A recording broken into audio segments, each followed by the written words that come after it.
Good afternoon and welcome to another episode of Ziggy's Workshop. Today I'm trying to find a solution on how to carry my Predator 3500 inverter generator on the back of my travel trailer.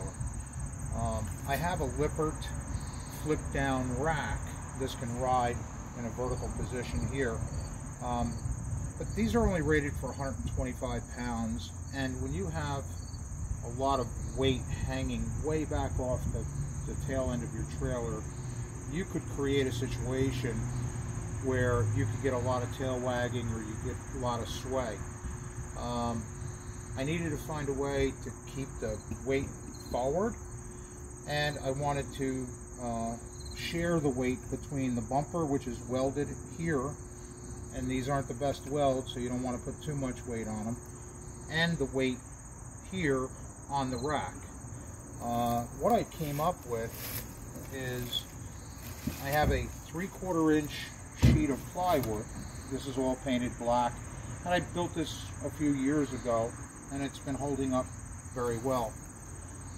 This piece of 2x4 slides in to the gap between the bumper and the travel trailer, and this 2x4, this edge, rides right here on the inside edge of the deck. What that does is it keeps this in place. It can't slide forward or backwards. And this little piece of 2x4 just has weight. It carries down onto the rack for the front end of the generator. In addition, what I came up with this was I needed a way to tie it down, and thinking about it, I added an eye hook here and an eye hook that's facing underneath the trailer.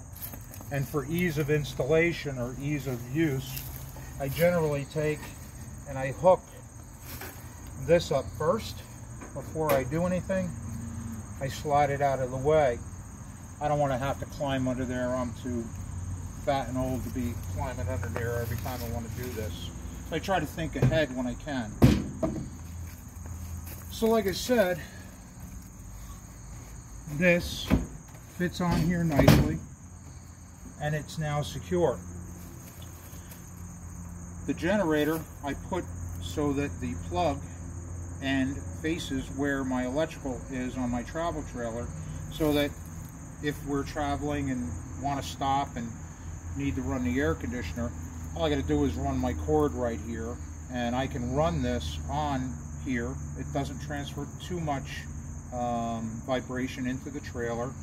I may put some sort of isolation dampers on here, vibration dampers, if we do more boondocking where we would need to run this in more continuous fashion. And the fact that the exhaust runs out this side, we've never had any problems with fumes or anything. So once this is in place, all I do is lift this generator up, which is a bit of a chore, and I put it up over here, and I then get it slid up on top of here. I get it centered, and I make sure this wheel locks on this unit. This is the same size as a Honda 3000, so it should work with that as well. This cord I just use for when I'm dragging it around from the garage or whatnot. So I just kind of secure this thing down.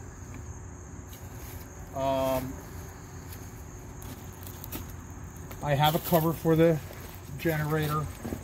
This I found online. It's cheap. I think it was about $40 online. The cover goes on like this.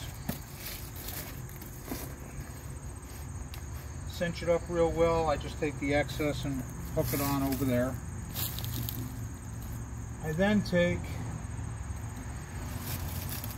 my strap, a little bit of finesse, run it back over here,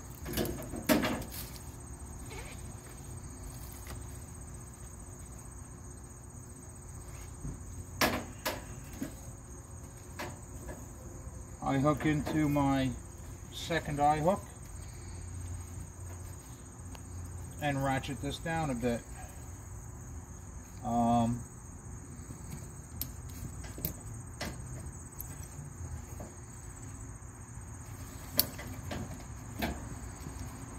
I run 2 straps on here. I really don't think I need to, but I do run 2 straps. I have a secondary strap that I run around the generator and I hook over on this side. Second thought about this strap is that because it's hooked to the flip down rack and it's also wrapped around the bumper,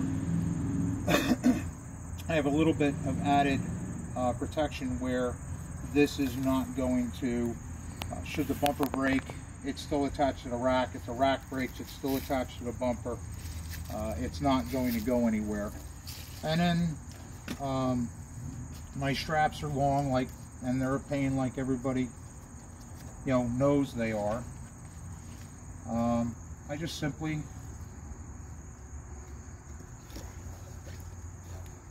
run them through the handle, through the eye hook,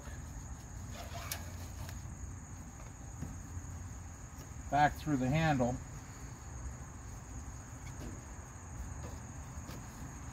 and once again through the eye hook,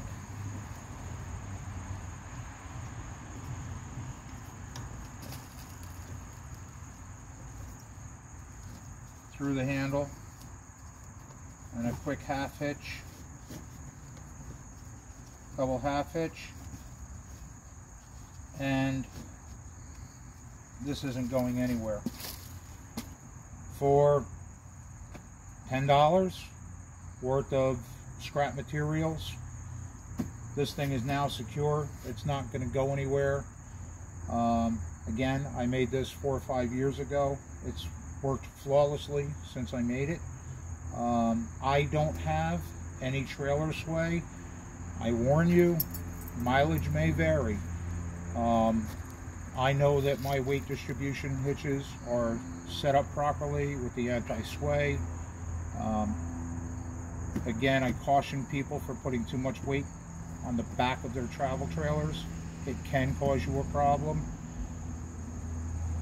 Test your rig in a safe environment after you put any kind of weight back here. That's a disclaimer, but it's good advice as well. You want to make sure that your trailer can handle having something back here. Please like and subscribe if the video has been informative to you. It's always nice to receive comments on our videos, good, bad, or indifferent. Again, like and subscribe. Always, please have fun with your projects and have a great day.